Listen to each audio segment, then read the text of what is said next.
I went to Six Flags Over Georgia twice during the Halloween season. I went in having pretty low expectations, as I mentioned in my first Six Flags Over Georgia video I did.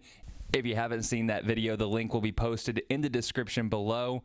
There was good and bad both times I went, but honestly, there wasn't much bad. In my opinion, the biggest bad parts of both trips, lack of staffing. The other bads I'm going to talk about, I believe, all stem from the lack of staffing. Lines were insane everywhere the second time I went. A week before Halloween, and lines got long after 8 when I went in September. But that's normal at basically any Halloween event, unfortunately. Lack of staff certainly contributed to waits, though. I doubt the rides were fully staffed, but I don't know enough about Six Flags ride ops to say that definitively.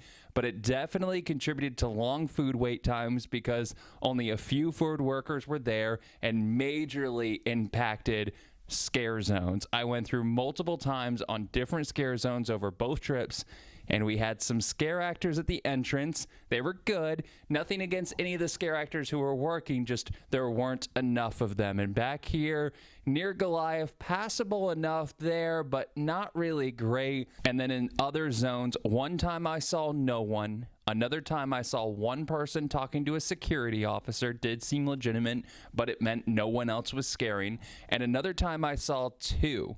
And I slowly walked through and stopped to search for scare actors because I didn't want this to be well, they were so well hidden that I missed them. No, I waited, and more importantly, I watched to see more importantly, girls get scared because most people don't jump out at me as a guy. Most people jump out at the girls to get the giant scream, and only 2 on the last time that I walked through. I get the current hiring situation right now, so it's tough for parks, but that really hurt the experience. Finally, not enough scare zones, but I think that might also be due to staffing because they couldn't fill the roles of all the scare zones that they had and the current lack of scare zones that they had. That's it for the bad, and like I said, it really stems back to the staffing issues in my opinion. Now for the good. Shows, even though I really don't understand what this show is about.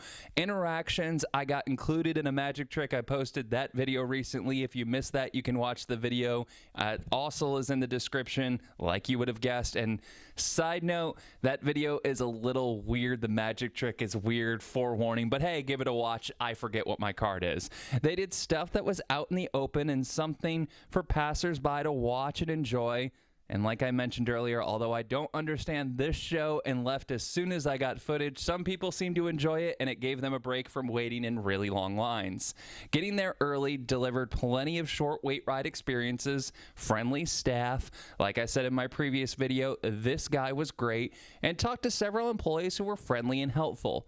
I wish I would have done the houses the first time I was there because there was basically no wait when I was there the second time. Halloween lines were out the queue, and without being able to film inside, it didn't feel worth it. Overall, it's a decent event. Are there better Halloween experiences? Yes, but it's fun enough to go back to, and my biggest tip from my experience, arrive early on a Friday in September and do as much as you can with basically no waits. If you're in the vicinity, like a few hour drive away, and you like scares, I say go, but not an event you need to do like Halloween Horror Nights at Universal or Halloween Weekends at Cedar Point, where you should travel multiple hours. But overall, I enjoyed the experience. Thanks for watching. Subscribing and liking is always appreciated.